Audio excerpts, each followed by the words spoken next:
15 ലക്ഷത്തിലധികം മനുഷ്യരുടെ സ്വപ്നങ്ങളാണ് യാഥാർത്ഥ്യമായിരിക്കുന്നത്. 15 ലക്ഷത്തിലധികം മനുഷ്യർ ആത്മവിശ്വാസത്തോടെ അഭിമാനത്തോടെ സ്വന്തം വീട്ടിൽ അന്തി ഉറങ്ങുക എന്ന് പറയുന്നതിന് അപ്പുറത്തേക്കൊരു സന്തോഷം നമുക്ക് ഇന്നത്തെ ദിവസം വേറെ കിട്ടാനുണ്ടോ? നിങ്ങളൊന്ന് ആലോചിച്ച് നോക്കൂ.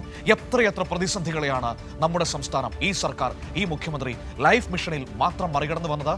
ഒന്ന്, ഈ പറയുന്ന കോവിഡ് എന്ന് പറയുന്ന മഹാമാരി, 1ഉം 2ഉം വലിയ വെള്ളപ്പൊക്കങ്ങൾ, അതിനെയൊക്കെ മറികടന്ന് നമ്മൾ ഈ ലൈഫ് പദ്ധതിയുമായി മുന്നോട്ട് പോയി സാധാരണക്കാരായ മനുഷ്യരെ ചേർത്ത് പിടിച്ചു. ഇനി രാഷ്ട്രീയപരമായ എതിർപ്പുകളോ? നിങ്ങൾ ഓർത്ത് നോക്കൂ, എന്താണ് പ്രതിപക്ഷം പറഞ്ഞത്, എന്താണ് UDF പറഞ്ഞത്? ഞങ്ങൾ അധികാരത്തിൽ വന്നാൽ ലൈഫ് മിഷൻ പിരിച്ചുവിടും എന്നല്ലേ അന്നത്തെ UDF കൺവീനർ MM ഹസൻ ഈ നാട്ടിലെ മനുഷ്യരുടെ മുഖത്ത് നോക്കി പറഞ്ഞത്. ആ MM ഹസൻ ഇന്ന് എവിടെയാണ് ഇരിക്കുന്നത്? ആ MM ഹസൻ എവിടെ ഇരുന്നാണെങ്കിലും കാണണം ഇന്നത്തെ ദിവസത്തിന്റെ പ്രത്യേകത, 5 ലക്ഷം വീടുകൾ പൂർത്തിയാകുന്ന ആ പ്രഖ്യാപനം.